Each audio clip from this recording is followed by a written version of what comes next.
Thank you, Mr. Chairman. And Admiral Kilby, I want to direct this question to you. I feel like the fever has broke finally on this obsession that the previous administration had with DEI. That's a good thing.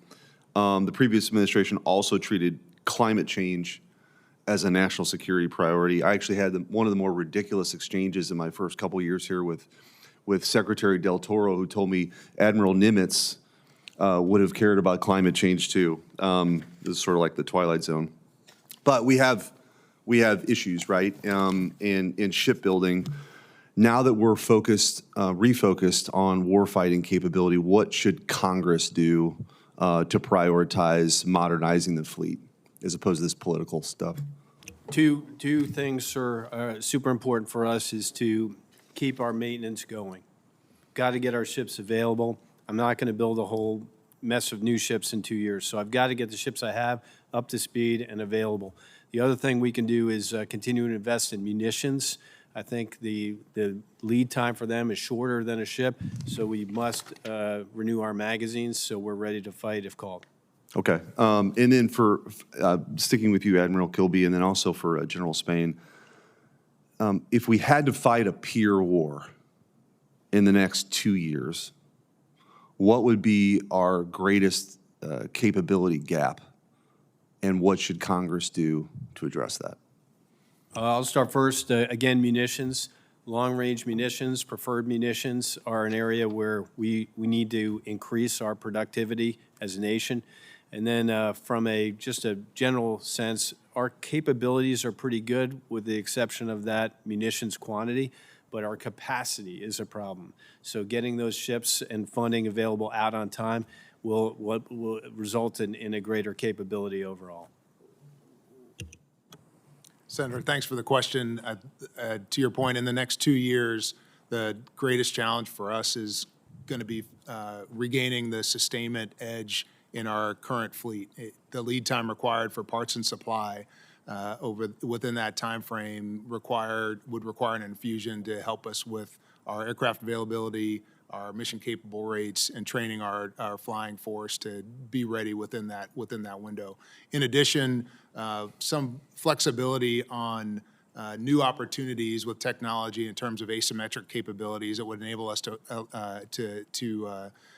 actually inculcate our force design, which calls for both high-end exquisite capability paired with low-end, low cost per effect, massive capability that can augment the air component commanders who are in the field. Sounds like NGAD.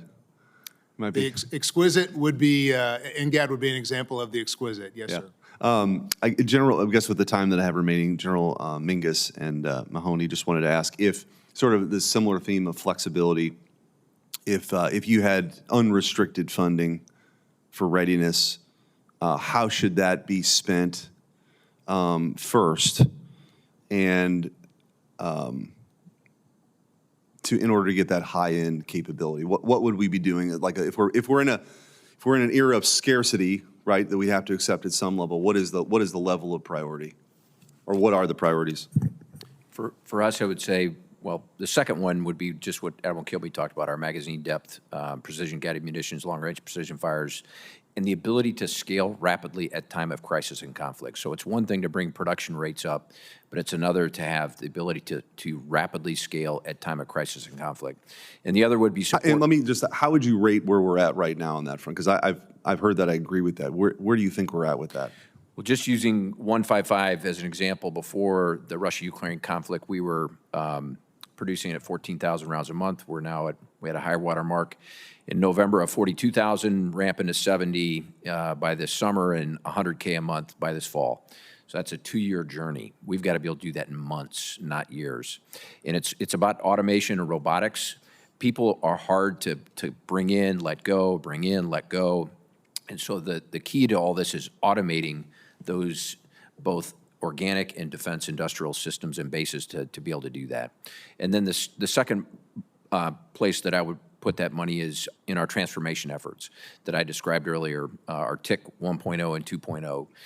The end result of that infuse of technology into those formations is they're more lethal, they're more agile, they're lighter, they can get to places much faster, and they are just better formations that are designed, purpose-built for the next fight, not the last fight.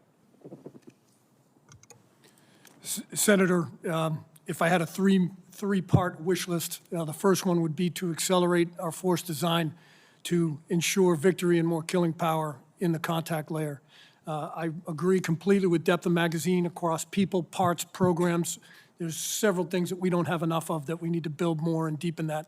If anything, what Ukraine, what the Levant, what the Houthis show us is that the short, sharp illusion is just that, a short, sharp illusion. We need to shoot, we need to be able to take a hit, we need to reset and get back in the fight. Secondly, our force gen platforms are, and specifically our barracks for our Marines. If we're going to count on them to generate a lethal force, we've got to provide them the quality of life and the living conditions that they rate.